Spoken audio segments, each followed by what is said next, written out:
Welcome to the FNMI Allies podcast, where we discuss contemporary FNMI issues in society.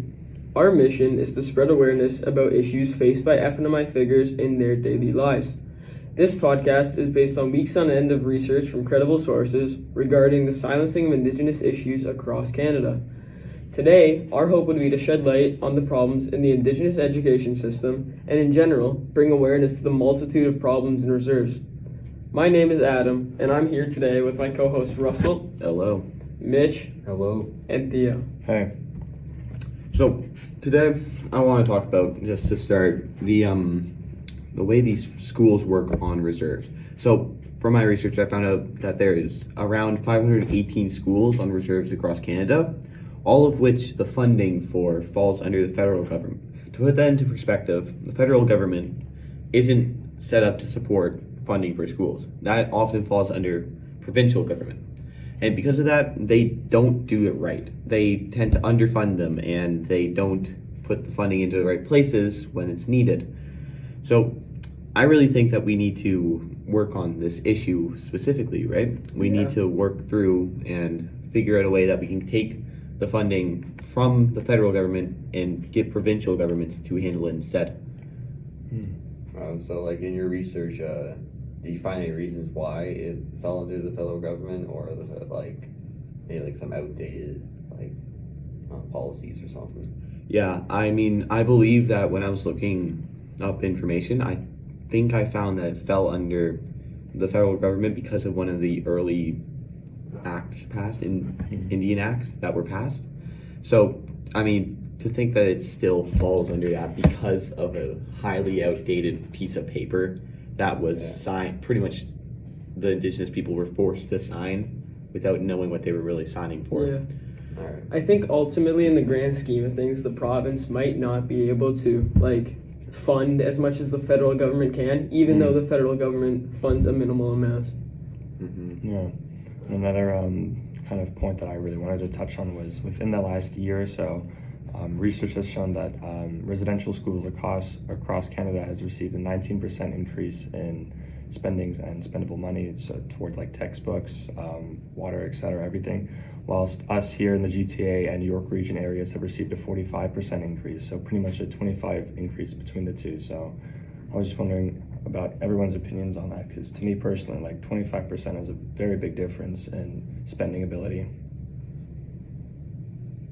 I mean, yeah, I just thinking about it, it's pretty bad. I mean, when I leave a tip, if it's a $50 thing, that's quite a difference, and that's 15%. So that's another 10% on top of that. That's insane. That would be quite the difference, and especially with such big numbers, it would just skyrocket exponentially, really.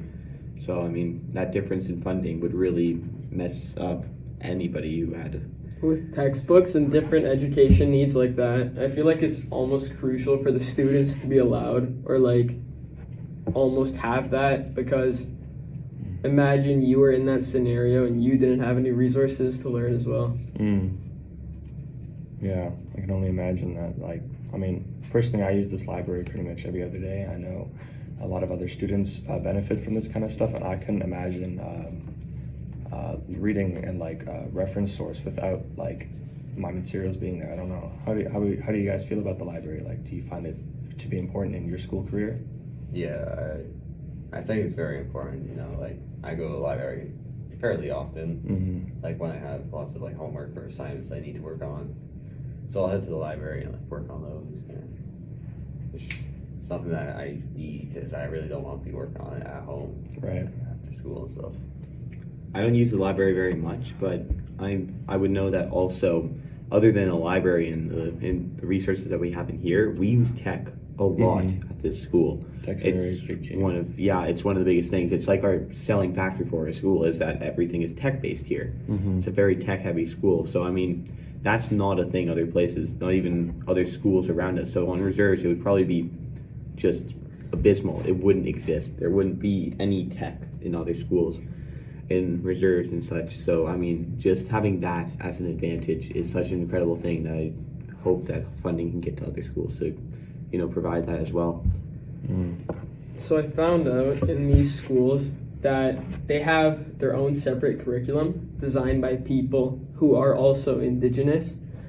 What do you guys think of that? What do you guys think of that in comparison to the rest of Canada? Because I know that the Indigenous, like, they want to keep their own culture, they want to teach about their own culture, but if they get provincially funded, it might take that ability away. I mean, that would be such a great thing, honestly. I'm not the greatest fan of our curriculum here. I feel it's way too heavily based on marks. It's everything about it is if you don't do well on that test, you're going to fail. You are a failure. That's not a good thing. So to think that they've got something that works better for them, that they find leads their kids in a better way and teaches them the important lessons that they find are necessary to be taught, that's an incredible thing that I really wouldn't want to have lose. Like, to lose, that's really detrimental to their learning. Yeah, I fully support Russell's kind of thinking. You know, if you find something that works, you got to stick with it. And basing off his thinking of marks, I mean, I totally agree. Like, yeah. So in a scenario like that, would you rather give up the right to design your own curriculum or the right to get funded properly? What would you guys think? That's a tough one. Good question. I think Mitch. Honestly, I mean, I think if you have the right curriculum that's like interesting and it gives you what you need to know to like maybe like pursue further education or head to the career that you want, I think I'll take that over like proper funding. Yeah, it makes sense. If you're learning the right material, I guess that would probably outweigh it. Yeah. You know what? I'm going to jump in here. I'm wondering, why would they have to lose one or the other, though? I mean, if you think about it, they can work with the federal government, which is who they'd have to talk to try and get switched provincially, right? So would they not be able to slide in a place within their new agreement where they can keep their curriculum and learn based off of it? So they're sort of still a separate thing, but then they're funded by people who know what they're doing when funding schools. I mean, if you could get the mix of both, that would be awesome. That would be so good for them, for schools in general. You know how our provincial government is. They'll try to almost develop their own curriculum inside these schools instead of giving them the freedom. Yeah, especially here in Ontario. I mean, budget cuts as well in schools in Ontario are awful. So And more recent too, over the last couple of years, significant budget cuts towards the education system has been made, and I can definitely feel the impact of this school, and I can only imagine what it's like on reserve with the budget cuts. It'd be awful. I've found just to give a bit more perspective here for the gap in funding for schools. On reserves, every child is funded about $6,800. So per child in a school, $6,800 on a reserve. Outside of reserves, it's about $14,000 Per child? per child Wow. on reserves. That's a pretty much double. It's a bit more than double even. Yeah.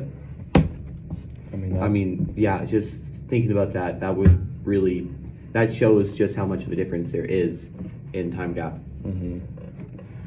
Kids and I researched a little bit about the post-secondary completion rates in the schools. And I found out a little bit about the alumni there. So the alumni graduate with very little, I'd say, but some of them still find ways to be successful, which I like. I researched a TikToker named Notorious Cree.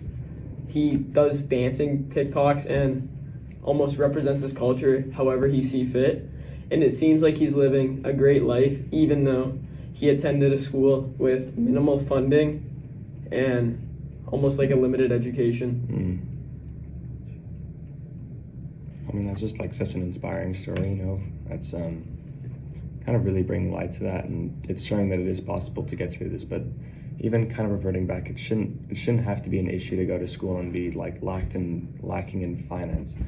A point that I made when I was funding my research was the Indian and Northern Affairs, or INAC for short, was underfunding kindergarten through grade 12 attending schools, and the Department of Indian Affairs claims they do not know where $1.2 billion of used funding has gone. So, I mean, to me, $1.2 billion across a small education firm is massive. I mean, reverting back to our points about technology, we can invest that in so many aspects of our school. So to have that off the books can only just really be concerning for not only the teachers but the students as well.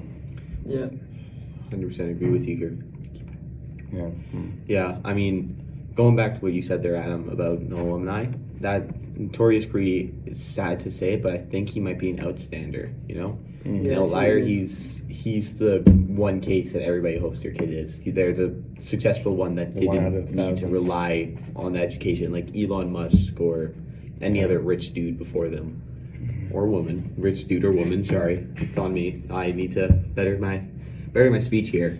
I mean, that honestly, you can see that in any school, but you really hope that because it is like a 1 in 1,000 chance that you end up being the successful person, you'd really hope that you could raise those odds by instead increasing the education, so those who don't get lucky don't need to be lucky. They can fall back on their education and go somewhere post-secondary and find it a lot easier to get better education, find a better job.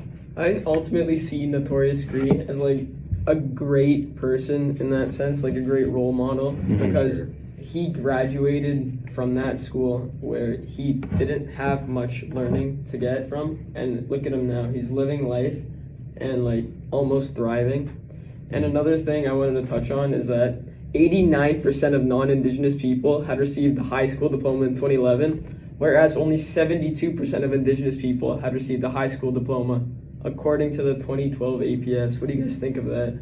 And that's quite a significant drop for such a short time period. I mean, to have that kind of slant, and not even from a COVID standpoint, because I could understand that, but those points of 2011 and 2012, I mean, that's a significant drop within that time zone. So that's only concerning, and I wonder what's really the main cause of that. Is it the lack of education in the classroom? Is it the lack of supports? I wonder where they're going wrong in that kind of area to lose such a high percentage in such a few years.